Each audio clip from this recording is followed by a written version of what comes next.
اعوذ باللہ من الشیطان الرجیم بسم اللہ الرحمن الرحیم السلام علیکم۔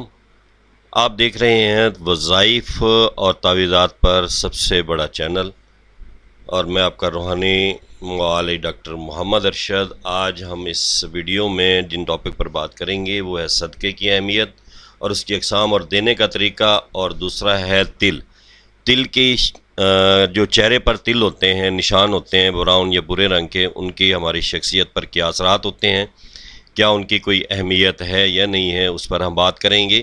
مرد و خواتین کے چہرے پر براؤن اور کالے رنگ کے تل ہوتے ہیں۔ ایک آدھ تل تو چہرے کی خوبصورتی پر کوئی اثر نہیں ڈالتا، لیکن تلوں سے بھرا چہرہ کسی بھی شخصیت پر اثر انداز ہو سکتا ہے۔ کسی کا تل ایسی جگہ پر ہوتا ہے کہ اس کی خوبصورتی میں چار چاند لگا دیتا ہے، اس لیے ضروری ہو جاتا ہے کہ شخصیت کی خوبصورتی کو دبانے کی بجائے ان تلوں کو دبا دیا جائے۔ جن چہروں پہ تل زیادہ ہوتے ہیں وہ کسی بیماری کی وجہ سے ہوتے ہیں، لیکن ایک یا دو ہونا یا جسم کے مختلف حصوں پر ہونا تو وہ ماشاءاللہ جو ہے وہ خوبصورتی کی علامت ہوتا ہے۔ تو آج ہم اس ویڈیو میں یہی چیز آپ کو بتائیں گے کہ جو تل ہوتے ہیں وہ یا مسا یا تل منشا کا ہمارا ٹاپک کا نام ہے، تو ان کے کیا فوائد ہوتے ہیں اور ان کی کیا خصوصیات ہوتی ہیں۔ سچ تو یہ کہ مسا خوش نصیب آدمی کے ہوتا ہی نہیں۔ مسا کا جو ہوتا ہے، مسا اور تل علیحدہ چیز ہے۔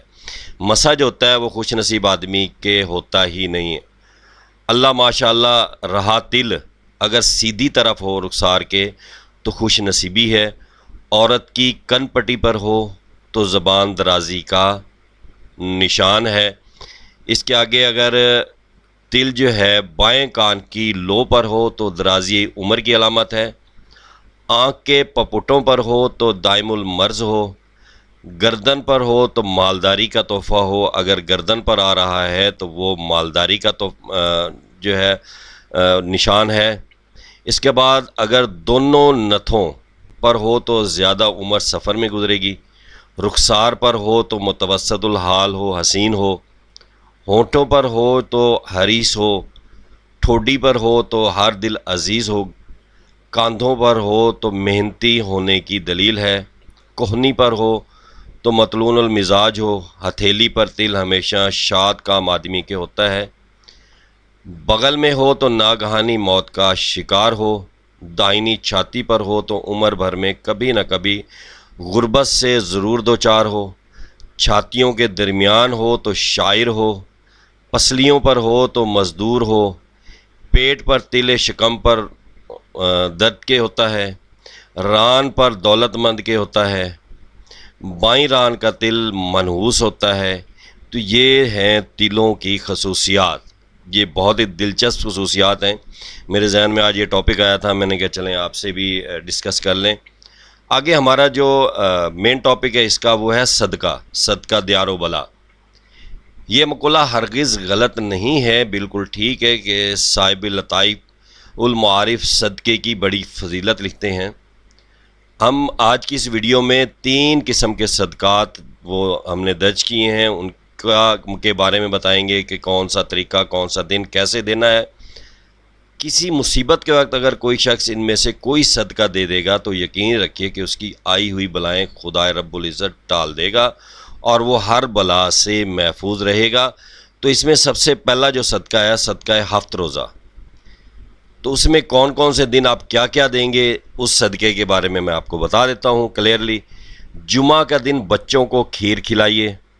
ہفتے کے دن 7 قسم کا اناج اور تیل خیرات کریں۔ اتوار کے دن کسی کو حلوہ کھلا دیں۔ پیر کے دن چیونٹیوں کو شکر کھلائیں، یعنی کہ میٹھی چیز دے دیں۔ منگل کے دن مونگ سالم حلال خور کو دے دیں، یعنی حلال چیز ہو اس کو دیں۔ بدھ کے دن پھل بچوں میں تقسیم کریں۔ جمعرات کے دن چیلوں کو گوشت کھلا دیں، چیلیں نہ ہوں تو پرندوں کو دے سکتے ہیں جو کہ گوشت خور ہوتے ہیں۔ اس کے بعد اگلا جو صدقہ ہے، صدقہ ابو العباسیہ۔ سخت مصیبت کے وقت یہ صدقہ دیں، مشکل آسان ہوگی۔ اندھیرے کمرے میں بکری ذبح کریں، خون بہنے نہ دیں بلکہ گڑھا کھود کر اس میں دبا دیں۔ جس کی طرف سے صدقہ ہو ذبح کرتے وقت اس کا نام ضرور لیا جائے۔ گوشت غربا میں تقسیم کیا جائے گا مگر کسی عیال و دار نہ دیا جائے۔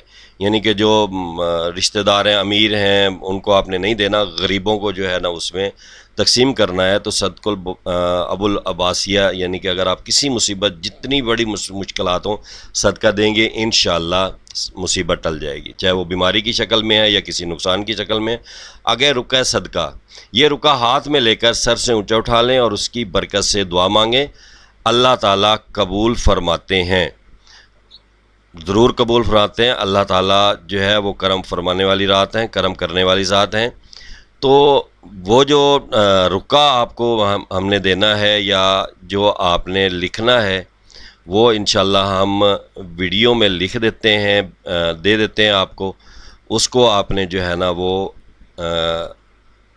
لکھنا ہے، کسی کاغذ پر لکھ لیں، رکع میں آ کے دے دیتا ہوں۔ اور موسمی پھل حسب توفیق، جب آپ جو ہے یہ رکع اوپر اٹھائیں گے، دعا مانگ کر جو ہے وہ رکع کسی کنویں میں آپ نے ڈال دینا ہے اور موسمی پھل حسب توفیق تقسیم کر دینا ہے۔ اور جس مقصد کی خاطر یہ عمل کیا جائے گا، انشاءاللہ اللہ کے حکم سے وہ ضرور پورا ہوگا۔ اور جو رکع آپ کا ہے وہ آپ کو سامنے اسکرین پر نظر آ رہا ہے۔ یہ اس طرح آپ نے جو ہے کسی پیج پر لکھ لینا ہے۔ یہ لکھنے کے بعد اس کو آپ نے اسی طرح سر کے اوپر اٹھا لینا ہے۔ اٹھانے کے بعد طریقہ میں نے آپ کو بتا دیا ہے کہ اللہ تعالیٰ سے آپ نے دعا مانگنی ہے۔ جب آپ دعا مانگ چکے ہیں تو اس رکعے کو آپ نے کسی کنویں میں جو ہے وہ ڈال دینا ہے۔ کنواں موجود نہ ہو تو پانی کے اندر بہا دیں۔ اور اس کے ساتھ ساتھ آپ نے جو ہے جو موسمی پھل ہوگا حسب توفیق وہ لے لیں اور بچوں میں تقسیم کر دیں۔ جیسے آج کل کا موسم ہے، آڑو چل رہا ہے، خوبانی چل رہی ہے، آلو بخارا چل رہا ہے، چھوٹا ہے، زیادہ تقسیم ہو سکتے ہیں، تو آپ اس کو تقسیم کر دیں۔ تو انشاءاللہ اللہ کے حکم سے جس قسم کی بھی بلا آئی ہوئی ہوں گی وہ ٹل جاتی ہے، ہر طرح کی مشکلات حل ہو جاتی ہیں۔ تو اللہ تعالیٰ ہر مسلمان کی پریشانیاں دور فرمائے۔ اپنی دعا میں یاد رکھیے گا، 5 وقت کی نماز کی پابندی کیجیے گا اور کوشش رہیں کہ باوضو رہیں، تو انشاءاللہ اللہ تعالیٰ ضرور برکات ڈالتے ہیں ہمارے تمام معاملات میں۔